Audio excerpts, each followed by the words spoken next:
Augustine ഫെർണാണ്ടസിന്റെയും വിക്ടോറിയയുടെയും മകളായി ദീപ എന്ന പേരിലാണ് ജനിച്ചത്. ജോസഫ് മാർട്ടിൻ എന്നൊരു സഹോദരൻ ഉണ്ട്. എറണാകുളം സെന്റ് തെര കോൺവെന്റ് സ്കൂളിൽ നിന്നാണ് വിദ്യാഭ്യാസം നേടിയത്. 3 വയസ്സ് മുതൽ തന്നെ ക്ലാസിക്കൽ നൃത്തം പഠിക്കാൻ തുടങ്ങി. ഉണ്ണിമേരിയുടെ അമ്മയ്ക്ക് ഒരു ബാലെ ട്രൂപ്പ് ഉണ്ടായിരുന്നതിനാൽ ഇന്ത്യയിലും വിദേശത്തും നിരവധി വേദികളിൽ നൃത്തം അവതരിപ്പിച്ചു. 1971 പി. ഭാസ്കരൻ സംവിധാനം ചെയ്ത നവവധു എന്ന ചിത്രത്തിൽ ബാലതാരമായി ഉണ്ണിമേരി അഭിനയിച്ചു. 1972 ശ്രീ ഗുരുവായൂരപ്പൻ എന്ന ചിത്രത്തിൽ കൃഷ്ണനായി അഭിനയിച്ചു. ബേബി കുമാരി എന്ന പേരിലാണ് ആ ചിത്രത്തിൽ അഭിനയിച്ചത്.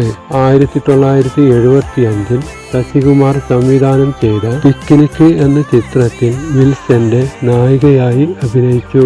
തുടർന്ന് അതേ വർഷം തന്നെ പ്രേം നസീർ നായകനായ അഷ്ടമിരോഹിണി എന്ന ചിത്രത്തിൽ ഉണ്ണിമേരി നായികയായി അഭിനയിച്ചു. തമിഴിൽ രജനീകാന്തിന്റെയും കമലഹാസന്റെയും തെലുങ്കിൽ ചിരഞ്ജീവിയുടെയും നായികയായി അഭിനയിച്ചിട്ടുണ്ട്.